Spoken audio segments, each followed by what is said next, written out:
नमस्कार, जोहार। मैं अनिल कुमार, आप देख रहे हैं न्यूज़ 100 लाइव टीवी।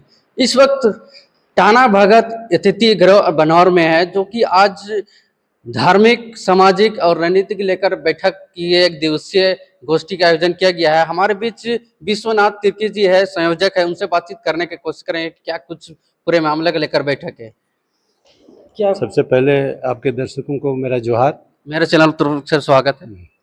और मेरा नाम है विश्वनाथ तिर्की, सामाजिक कार्यकर्ता के रूप में हूँ। और चूँकि ये बैठक हम लोगों ने आहूत किया है ये टाना भगत अतिथि गृह में, इसका मुख्य मकसद यही है कि फ़िलहाल 17 जुलाई को जो सर्वोच्च न्यायालय से एक फैसला आया है आदिवासी मामलों में, जो मामला है आपका छत्तीसगढ़ के गौड़ आदिवासी समाज से ताल्लुक़ है, जिसमें सर्वोच्च न्यायालय ने ये माना है कि आदिवासी महिलाएं जो हैं उनको भी उनके पैतृक संपत्ति में जो हिस्सेदारी है उसका हकदार बनाया है। तो इस पर हम लोगों का ये मानना है कि आदिवासी समाज अपने कस्टमरी सिस्टम से चलता है, हमारा एक अलग व्यवस्था है। हमारा जो सिस्टम है वो हिंदू मैरिज एक्ट हुआ, चाहे हिंदू उत्तराधिकारी, ये सब से गवर्न नहीं होता है।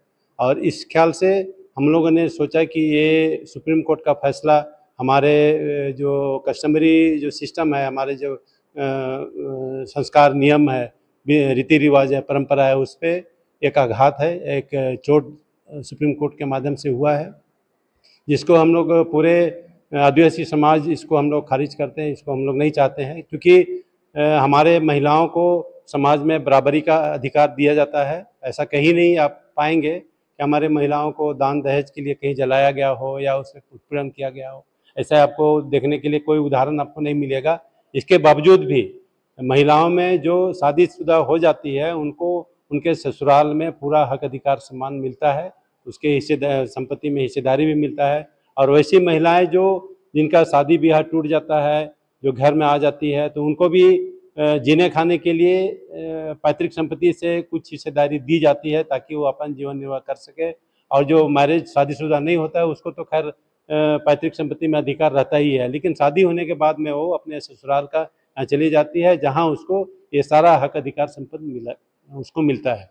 सुप्रीम कोर्ट का ये फैसला जो आया है हमारे आदिवासी समाज में, इससे समाज विघटन की ओर जाएगा, समाज टूटेगा। क्योंकि जो इतने दिनों तक भाई बहन सभी महिलाएं पुरुष जो बढ़िया शांति से रह रहे थे, उसमें ये धन के लालच में आपस में विघटन शुरू हो जाएगा, विद्वेष पैदा होगा और हमारा समाज और टूटेगा।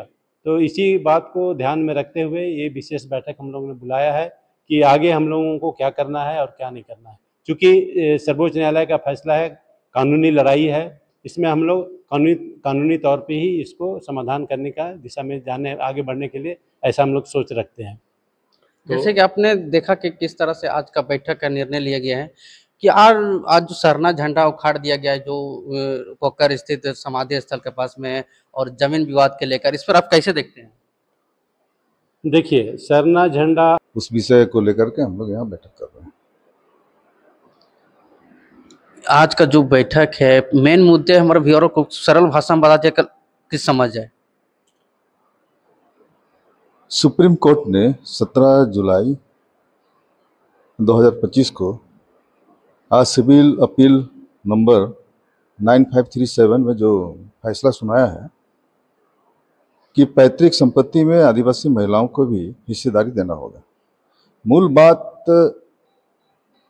यह है कि आदिवासी जो अनुसूचित जनजाति आदिवासी, ये अपना रूढ़ी प्रथा के तहत जो है इनका समाज में मान्यता है, और उस मान्यता के तहत जो है ना महिलाओं को ये अधिकार नहीं देते हैं। पैतृक संपत्ति जो है ये जो पुरुष वंश है उन्हीं को मिलता है। महिला चूँकि शादी होने के बाद में जहाँ जाती है वहाँ उनका जो है पति का हक मिलता है।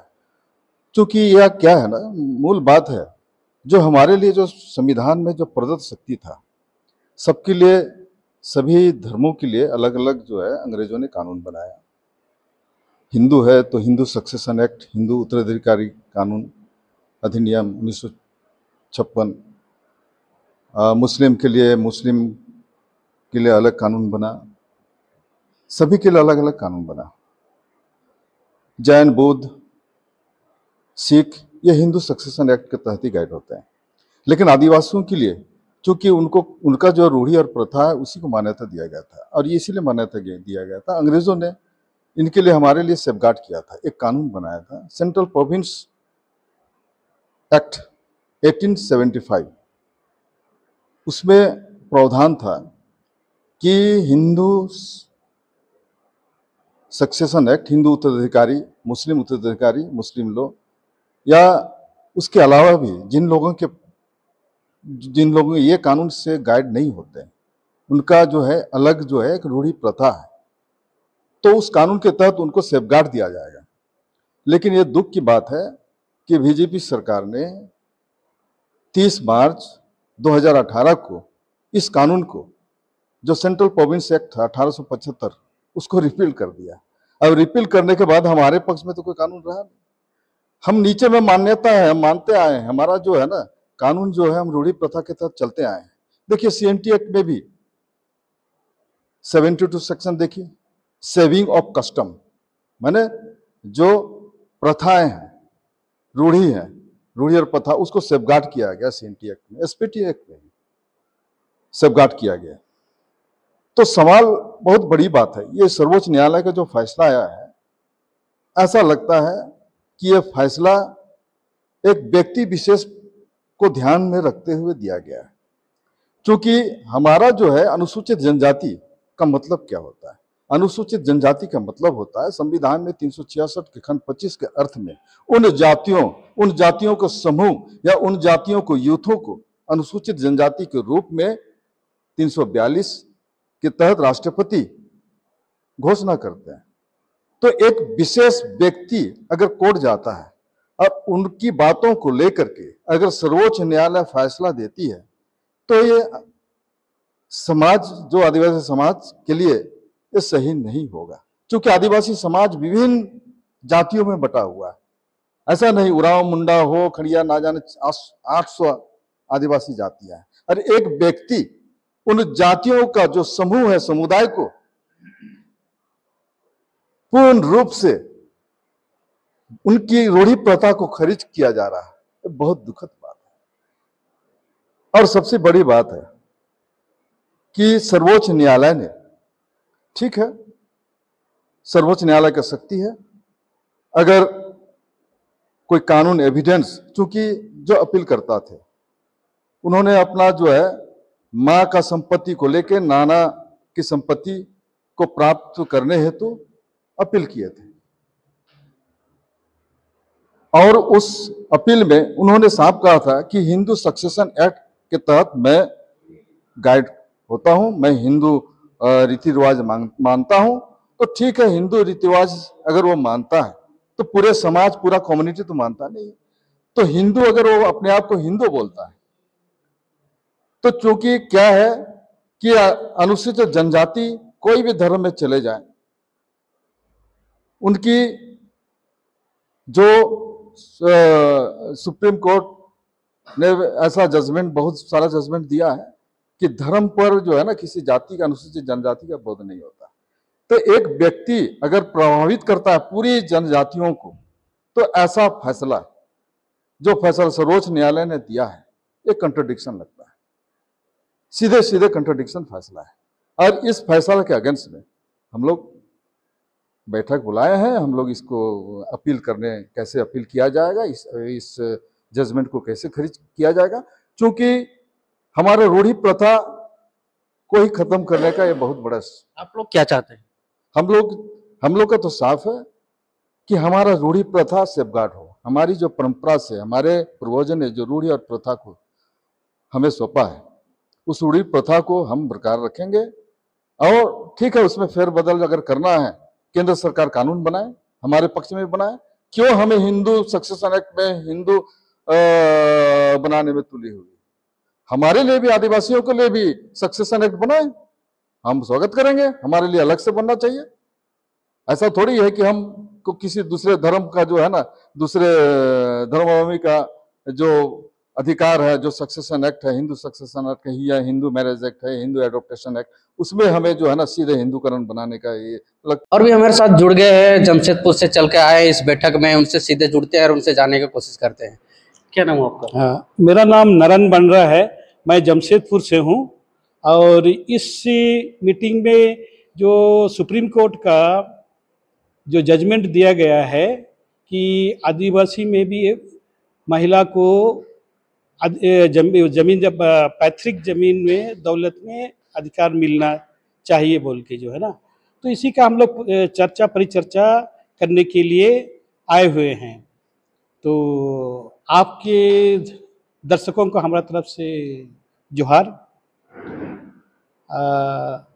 अभी जो हम मीटिंग में आए हैं और इसके बारे में जो चर्चा हम परिचर्चा करने वाले हैं, ये सिचुएशन क्यों आ रहा है इसको हमें जानना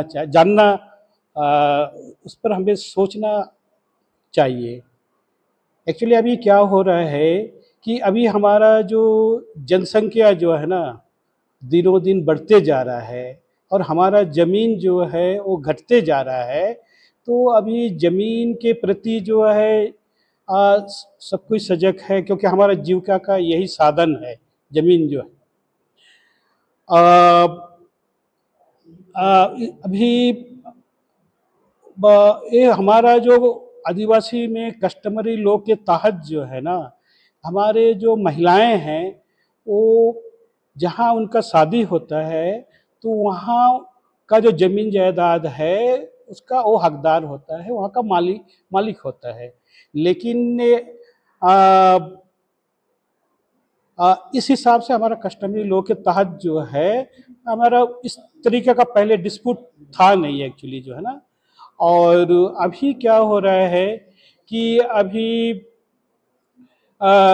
महिलाएं भी अभी पढ़ी लिखी है, हमारी महिलाएं भी, और वो अधिकार को समझ रही है। और ज़मीन जहाँ कम हो रहा है तो कुछ कुछ इसमें ऐसा है कि कहीं जो है उनका भाई वो नहीं है, महिलाएं हैं, उनका शादी भी नहीं हुआ, तो अकॉर्डिंग टू हमारा कस्टमरी लॉ जो है ना, महिलाएं जब तक रहती है वो जो है वो उस दौलत का उपभोग कर सकती है। लेकिन जैसे जो वो डेथ कर जाता है तो वो ज़मीन जो है उनके वंशज में चले जाता है। तो लेकिन हो क्या रहा है, अभी जो वंशज के लोग उनको समझ में आ गया कि भाई इसके तो लड़के नहीं है, भाई नहीं है, और हमको ज़मीन को हम अब इसके बाद हमारे यहाँ आएगा, तो वो लड़कियों को जो है ना इस कुछ है ऐसा जो है उनको मार दिया जाता है या डाइन बोल के जो है ना उनको ये इस तरीके का केसेस आता है, मार दिया जाता है। तो उससे जो है ना एक अलग तरीका का जो है ना प्रॉब्लम सामने आ रहा है। पहले क्या था कि ज़मीन का हमें कोई कमी नहीं था, तो उस समय ये सब परिस्थिति नहीं था, वो जो है ना हमारा ये सब चीज़ें जो है ना। लेकिन आज हम देख रहे हैं पॉपुलेशन बढ़ रहा है, ज़मीनें घट रही है, तो हर कोई हम अब ज़मीन इतना इम्पोर्टेंट है, उस पे ही हमारा जीविका चलता है हमारा आदिवासियों का। तो हमें इसको सही तरीके से जो है ना इस चीज़ों को और इस प्रॉब्लम्स को, अब सुप्रीम कोर्ट है, सुप्रीम कोर्ट तो हमारा संविधान में समानता का अधिकार दिया हुआ है, वो महिला हो या पुरुष हो दोनों को बराबर का अधिकार है। अगर हमारा समाज इस चीज़ को कंसिडर नहीं करेगा ठीक से जो है ना, इस चीज़ को वो पहले का कस्टमरी लॉ में कि नहीं लड़के को ही मिलेगा, लड़के को नहीं मिलेगा, और किस परिस्थिति में लड़के को मिलना चाहिए, किस परिस्थिति में लड़की को नहीं मिलना चाहिए, हम इसको सही तरीक़ा से सोच विचार नहीं करेंगे तो ये आगे चल के प्रॉब्लम रहेगा ही। और दूसरी बात ये है आज का दिन में लड़कियां भी आज हमारा 50% से ज़्यादा लड़कियां पॉपुलेशन है, हम उसको नकार नहीं सकते हैं। उनके विचारों को जो है हम लोग जो है ना वो उनका विचारों को भी हमको लेना है समाज में जो है ना। तो ये सब चीज़ के लिए हम इनको चर्चा परिचर्चा करने के लिए हम लोग ये बैठक बुलाए हैं एक्चुअली। तो ये आदिवासी लोग को, जो महिला है, जो ये लड़के लोग हैं, उन लोग अपने संक्षिप्त में क्या समझाएंगे, क्या बताएंगे? उनको संक्षिप्त में ये समझाना है कि जो हमारा जो समाज जो है ये बहुत अच्छा समाज है। शुरू से ही हम जो है हमारा समानता का समानता का अधिकार दोनों को है। हमारा हम लोग लड़कियों को जो है ना, लड़का और लड़की में हम आदिवासी में डिफ्रेंशिएट नहीं करते हैं। हम तो लड़कियों को ज़्यादा इम्पोर्टेंस देते हैं, लेकिन हम जो ये हिंदू कल्चर से थोड़ा आके जो है ना लड़कियों को इम्पोर्टेंस देने लगा। अदरवाइज आप देखेंगे दूर दराज में तो लड़कियों को ज़्यादा इम्पोर्टेंस देते हैं। लड़कियां ज़्यादा समाज में या घर में जो है ना उसका कंट्रीब्यूशन ज़्यादा होता है उनका। देखिए घर को संभालते हुए भी वो खेत खलिहान में भी वो काम करती है। तो हमारे ये आदिवासी में हमारा जो रीति रिवाज है तो हम ज़्यादा इम्पोर्टेंट लड़कियों को देते हैं। और तो इसीलिए हमारा जो है समानता का शुरू से ही है। और अब वहाँ इसीलिए जहाँ भी वो जाती है, जहाँ शादी होता है ना, वहाँ भी बहुत अच्छी तरह से वेलकम किया जाता है। हम जो है ना दूसरे हिंदू जैसा जो ना उनको जो है ना सताया जाता है, दहेज मांगा जाता है, जलाया जाता है, ये सब हमारा कल्चर में है ही नहीं है। हमारा जो है ना मानवता का जो है ना वो आप देखेंगे तो आदिवासी में ही वो चीज़ आपको समानता का चीज़ें भी आएगा। लेकिन आज परिस्थिति थोड़ा बदल गया है। आज परिस्थिति जो बदल रहा है, इस चीज सिचुएशन को किस तरह से हैंडल करना है, किस तरीके से उनको जो है ना बताना है कि भैया आप हमारा जो उनके साथ हमको इंटरेक्शन करना है, बात करना है कि आप लोग जो है